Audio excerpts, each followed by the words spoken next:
An assassin is typically one who works from the shadows, striking quickly and efficiently. That's what the word means to me. That's how I see it. That's the kind of thing I expect when I hear assassin. In Diablo 2, the assassin primarily kicks things in the balls. I have not intentionally left the discussion of this class for this long. I genuinely kept thinking the others had more interesting things to discuss. I'm not going to claim that the assassin is bad. It is, but it's not weak. It's just a grab bag of strange, unusual, and altogether random effects. In some ways, it seems like the assassin is an unstoppable menace who has infinite resources and the ability to just blunder out of everything. And then sometimes the class feels like it's lost the plot before it even began writing the plot, where class mechanics conflict with one another, and it ends up making you feel confused as to what you're even trying to accomplish with your build. But maybe through the uncommon hybridization of the class, full of all sorts of tricks and traps, the assassin could be considered the best class in Diablo 2. By the way, the assassin opens locked chests without a key, so it's been a long and exhausting hunt, but we finally found it. This has to be the best class in the game. You mean I don't have to buy keys? What the fuck? We are obligated to start by discussing builds, of course, leading into a conversation about gearing, which for assassin sucks ass, by the way. And finally, I'll give you my impressions and thoughts about hardcore. Let's take a look at these trees in better depth. In general, Assassin is a hybrid, giving you a choice between melee and I'll call them caster abilities, but they aren't really. I think I'd rather call them lame. I joke in some ways. The trap skill tree is where you'll find amazing AoE power and is primarily how people play Assassin without unbelievably expensive gear setups. The tree has two distinct paths of direct damage. Fire and lightning based traps give you flexibility as to what kind of element you'd like. Not to mention Death Sentry, which might be the best skill the Assassin can ever take, but that's literally just because it's Corpse Explosion, and if anything, it's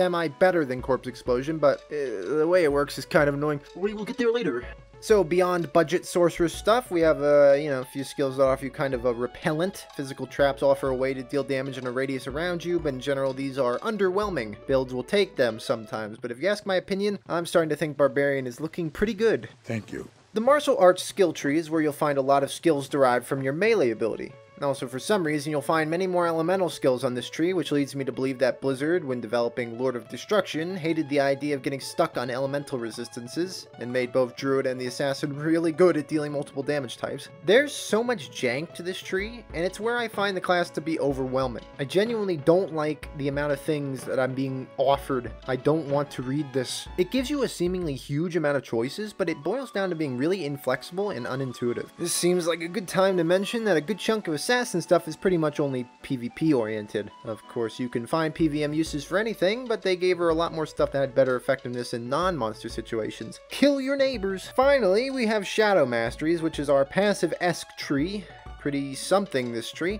Some of these skills are amazing, like Fade, which grants you a lot of resistances. Burst of Speed grants you an extra run speed benefit. Boost, bam, boom, boom, boom, boom. Only part that is not so good is that you have to choose one of these effects at a time, otherwise it cancels the other ones out. So pick what you need when you need it. We'll chat more about this later, but a lot of these skills are dependent on what build you're going for, and there are a few setups that lean heavily into this one. This will be the main feature. Assassin really puts 2 times the ass in acid. Here's some builds that illustrate why she's among my lesser favorites.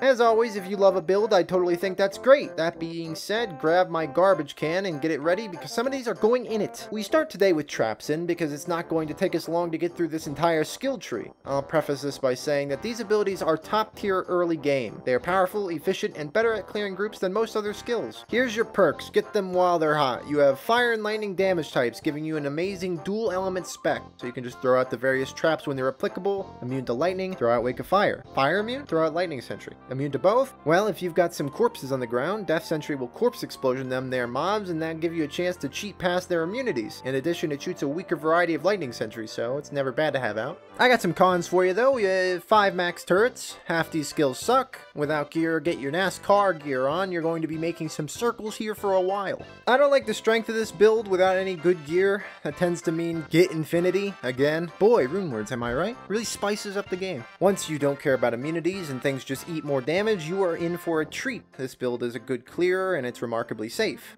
You won't have trouble, but if your goal is to have fun, I'm not sure you'll have tons of that, but for a while, even an assassin skeptic like myself is having a good time. But if you want to have a little more upfront confrontation, we can talk about what is commonly referred to as kicks in. Real kicks in my balls. Kicks in is fun, strong too, very capable of soloing Ubers and just absolutely brutalizing bosses, decent at dealing with groups, probably the worst build in the game without good gear because wow, you are going to suck. But beyond that con that I just slipped in your assassin discussion, it's good build. Just needs a lot of gear. Get your sources out, you're going to need some cash. Before talking about this particular build, we have two new move types here to discuss: charge up skills and finishing skills. Contrary to how it sounds, you can use both whenever you want. The difference is that a charge up skill will bank up these effects as you use it. They don't get those extra effects until you unleash a finishing skill. So if you have, say, 3 charges on something and then use a move that finishes the enemy, which for the sake of helping the player, regular attacks count as a finishing skill, you release whatever effect your charge up had ready. This means there's a rhythm to how you should fight with some skills. Use the charge up to what you want, and then release it with a finishing skill. It's pretty awesome design for an ARPG, honestly, but it has some hang-ups. If you're not really sure about your charge and release strategy, you're going to find that a lot of stuff is just total jank. Stuff is just going to happen most times. That's fine. It's all designed to benefit you at the end of the day. But a big part of this class is being sure about what you want. And that's hard to figure out. Probably the most technical and hardest class to master in Diablo 2 just for this. Using the finishing move Dragon Talon without charging up anything, because who cares, we can start kicking the absolute piss out of stuff. A few hangups with this very strategic and well thought out approach though. Firstly, when you let a barrage of kicks fly, you are immobile. This is not good if you underestimate your target. Chances are you're going to eat some damage before you can get out of the way, especially from projectile users. Otherwise, I wasn't lying about gear, and I'll save it for the gearing section, but just know that this build is harsh without a few key pieces in place. Okay, here we have the Elementalist Assassin, which takes advantage of the elemental abilities in the martial arts tree. In particular, we'll take advantage of Phoenix Strike. This build will use charge up all the time, making it harder to play than everything we've talked about so far.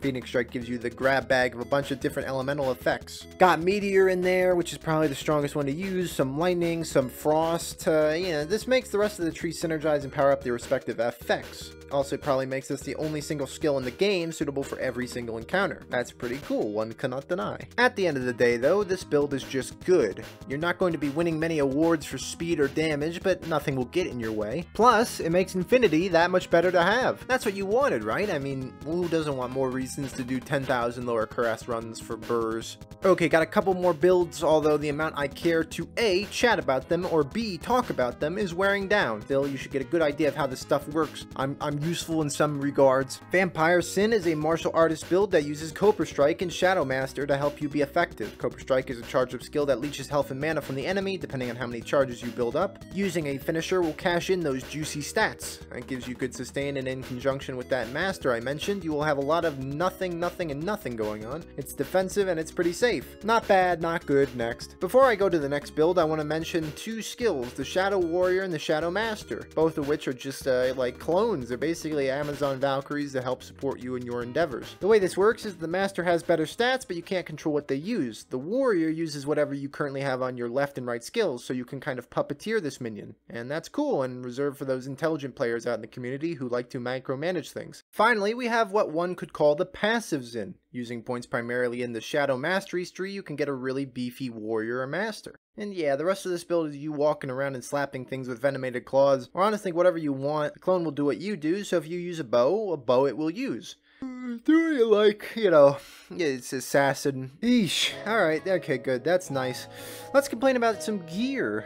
Gear on Assassin is probably the most, give me the NyQuil I wish to sleep out of all the classes. It is so oppressive, requiring lots of good stuff. I know I've been over this like 5,000 times, but rune words are good, and usually on the expensive side of things. But between wanting things like Heart of the Oak for Trapsin, Beast for Bearzin, which I didn't even mention, but I had a section, I skipped it. You didn't get to hear about Bearzin, it sucks. Enigma for Alzin, and the list goes on and on. It starts getting really hard. Besides that, Assassin has a little quirk. Let's take Trapsin. They are counted as minions, therefore they do not receive beneficial stats from things like Griffin's Eye Diadem. So as it happens, plus skills are king for the class, and the more you can get, the better. So rare claws and 2 of them instead of just 1 is very important. Increased attack speed being necessary for a lot of things, as well as other little benefits like resistances or leech, makes rare items a cut above the rest in a lot of the slots. Not to mention the charms you can benefit from can be pricey business. At least the torch won't run you nearly as much, but yeah, in general this is a heavy cost class. And it's harder to play technically than any of the others. And it's not as strong as some things. I mean, there's a glowing review here. Finally, here's Hardcore.